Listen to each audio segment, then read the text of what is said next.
Depuis tout petit, on dit de travail, travail. On nous parle de travail, travail. Mais on nous a toujours pas dit c'est quoi le travail et comment il a évolué dans le temps. On ne vous le dira jamais. Et si vous croyez que c'est votre école ou bien vos parents ou bien l'État qui va vous dire c'est quoi le travail, c'est que vous êtes trop naïf. Avant d'aller plus loin dans cette vidéo, j'aimerais préciser que si vous êtes quelqu'un qui est faible d'esprit, qui n'est pas prêt à chercher la vérité, à comprendre le monde, quittez cette chaîne tout de suite parce que ça vous fera du mal. Les autres, on y va. Avant qu'on parle de travail comme aujourd'hui, le travail, c'était pas de l'esclavage moderne.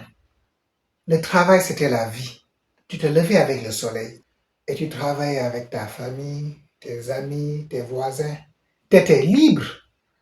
Personne ne te disait à quelle heure commencer, ni à quelle heure il fallait finir. Tu travaillais juste pour nourrir les tiens. Et quand il y avait un excès, que ce soit un excès de blé, de maïs, de tissu, de lait, de fer, de vache, de mouton, tu l'échangeais. C'était tout simple, naturel. On ne va pas remonter loin dans l'histoire. On est entre 1600 et 1650 et 1800. Et on va se focaliser sur l'Europe. Parce qu'en Europe, pendant que les paysans vivaient de leurs champs, d'autres mains travaillaient de l'autre côté du monde. En Afrique, il y avait la traite négrière et dans d'autres parties du monde aussi, il y avait toujours l'esclavage. L'esclavage, ce n'était pas juste qu'en Afrique. Donc, en Afrique, il y avait la traite négrière, mais ce n'était pas tout le monde qui était déporté. Il y avait aussi des gens qui travaillaient aussi dans leurs champs et qui vivaient leur vie tranquillement. Donc, aujourd'hui, on va se concentrer sur ce qui se passait en Europe, là où le système allait commencer à se former. Les gens travaillaient dans leurs champs, ils vivaient une vie tranquille, ils travaillaient au rythme du soleil, au rythme naturel des choses, et ils étaient en famille, ils faisaient tous en famille, ils confectionnaient des tissus, des habits, et ils le faisaient pour eux. Et s'il y avait un excès, s'ils voulaient gagner un peu d'argent, ils allaient vendre ça au marché, ou bien ils donnaient ça à un marchand ambulant. Mais à un moment, tout a commencé à changer. Les villes ont commencé à grandir. Et je vous rappelle, tout ça c'est avant la révolution industrielle. Il n'y avait pas encore la révolution industrielle, mais la révolution industrielle n'est pas venue tout d'un coup et pam, non. Il y a eu quelque chose qui a fait qu'il y a eu la révolution industrielle. Il y a eu un terrain de jeu qui a favorisé la révolution industrielle. Et ça, c'est le capitalisme. Le capitalisme, il est là avant la révolution industrielle. Donc, les marchands qui étaient de vrais capitalistes ont commencé à se dire, si on faisait produire plus vite et en plus grande quantité, ils sont venus dans les villages avec leur argent, leur sac de laine, leur rouleau de coton, leur rouleau de tissu, tout cela. Et ils ont dit aux familles, travaillez pour moi, je vous paierai à la place. À ce moment-là, le travail pour moi, c'était pas juste un emploi où je te dis travail de 8h à 17h. Non, non. Il faut savoir, comme je l'ai dit, comme on l'a plutôt souligné dans cette vidéo, c'est-à-dire les familles, elles confectionnaient des choses pour elles. Et s'il y avait excès, ils vendaient. Ou bien ils donnaient à ces mêmes marchands-là qui allaient vendre dans d'autres trucs. Donc c'était juste un échange, tu vois. Les marchands donnaient ça juste.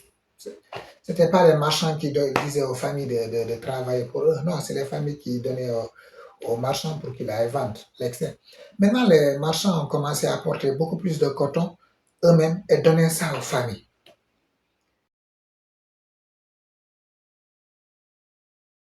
Et c'est comme ça que le putting out system est né. C'était malin, hein? Les familles travaillaient encore chez elles, comme d'habitude, mais ce n'était plus pour elles, c'était pour les marchands. Elles ne contrôlaient plus la matière première, ni le prix, ni le rythme de production. Le marchand, quant à lui, contrôlait tout. Donc le système venait de changer, mais les gens n'avaient pas compris. Ils ne s'en sont pas rendus compte. Ils croyaient qu'ils travaillaient comme avant. Sauf que maintenant, ils obéissent. Ils obéissent à qui? Aux marchands. Donc le travail avait quitté la famille, il était devenu un contrat, un échange d'obéissance contre un peu d'argent.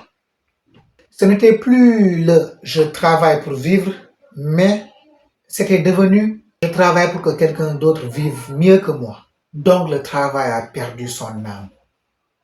Le putting out system, c'est le début de la fin.